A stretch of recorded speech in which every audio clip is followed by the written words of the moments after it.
venez de signer une convention pour favoriser la formation des bénéficiaires du RSA. Est-ce à dire qu'ils ne se formaient pas avant?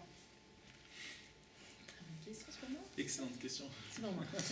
Alors non, absolument pas, mais la région a souhaité mettre une priorité sur les publics qu'elle accompagne. Et nous savons que le public bénéficiaire du RSA est un public très difficile car souvent éloigné de l'emploi.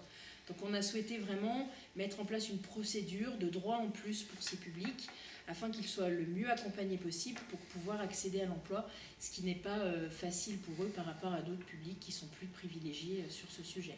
Donc si ils se formaient, mais c'est une convention expérimentale qui leur permet d'avoir beaucoup plus de moyens mis en œuvre pour gagner leur formation et trouver un travail. Les bénéficiaires du RSA seront orientés vers quel type de formation?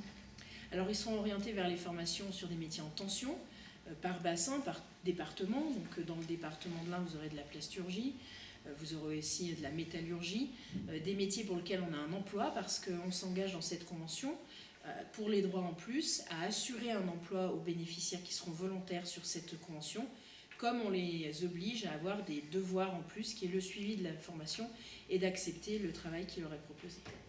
C'est un dispositif gagnant-gagnant. C'est un dispositif gagnant-gagnant avec le département. Damien Abad, jusqu'à présent, le RSA dans l'Ain, c'était la brigade antifraude. Est-ce à dire que cette convention, c'est un vrai changement? C'est pas un vrai changement, c'est la continuité d'un dispositif et d'une approche du RSA qui est une approche différente de celle qui a été faite jusqu'à maintenant. C'est une approche en fonction de droits et de devoirs.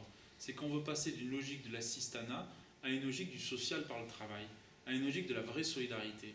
Et que pour ça, on doit donc accompagner les bénéficiaires du CRSA pour aller vers un chemin d'insertion, pour aller vers un parcours de retour vers l'emploi.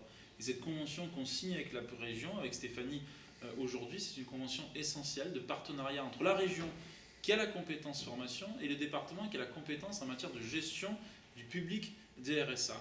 Et l'objectif, c'est quoi? C'est tout simplement de faire en sorte que, à titre expérimental, au départ, pour une centaine de bénéficiaires du RSA sur la base du volontariat, ils puissent cumuler leur rémunération du RSA avec une formation qui, j'espère, aboutira derrière sur un emploi, parce que l'objectif, c'est d'accompagner ces bénéficiaires du RSA, de les sortir d'une logique de statut pour aller vers une logique de démarche vers l'emploi. Donc oui, c'est une logique gagnant-gagnant, et oui, c'est l'idée d'une société des droits et des devoirs.